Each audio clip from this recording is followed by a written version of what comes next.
नमस्कार, स्वागत बा आप सभी दर्शक लोगन के। त सबसे पहले त भोजपुरी के देसी स्टार यानी कि देहाती स्टार समर सिंह जी के जन्मदिन के ढेर सारा शुभकामना हमनी के तरफ से।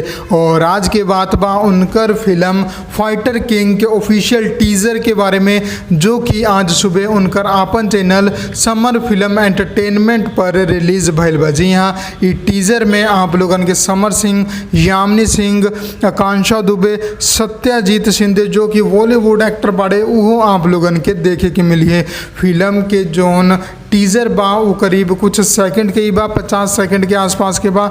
जोना के डायरेक्टर बाड़े और लिखले बाड़े संजीव ए श्रीवास्तव जी, DOP बाड़े साजिद शेख जी, म्यूजिक डायरेक्टर साजन मिश्रा जी कहले बाड़े। और फिल्म के जोन प्रोड्यूसर बाड़े उ समर फिल्म एंटरटेनमेंट ही बा, जोना के श्वेता सिंह और समरजीत सिंह जी मैनेज करेले।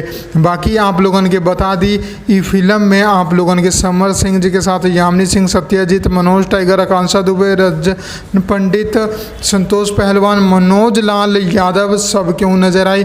और फिल्म में जोन टीज़र बा ओकर अभी कुछ सेकंड ही बा, ता मेन सीन एबर दिखावल गल बा, कोनो खास डायलॉग ना में दिखावल गल बा।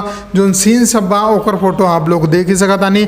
एगो पुलिस वाला के किरदार में समर सिंह जी के एंट्री हो रहा बा। जी हाँ, और साथ में उनकर जन्मदिन के शुभ अवसर पर रिलीज कल गल बा। तो ट्रेजर में भी उनकरा के जन्मदिन के शुभकामना देहल गल बा। तो काफ़ी शानदार ये टीज़र लागल बा, हमें आप लोगन के भी खूब पसंद आई। बाकी यही देखला से अभी स्टोरी के बारे में कुछ ना पता चलल बा। स्टोरी खातिर हमनी के ट्रेलर के इंतजार करे कोई, जैसे ही ट्रेलर आई तो हमें देखल जाए कि फिल्म की स्टोरी कैसन बा। बाकी नाम बहुत ही शानदार बा, फाइटर किंग। तो आप लोग जाके अभी टीज़र देखिए और बताइए आप लोगन के कैसा लागल। हम मिलम आप लोगन के एगो नया वीडियो में। जय भोजपुरी, प्रणाम।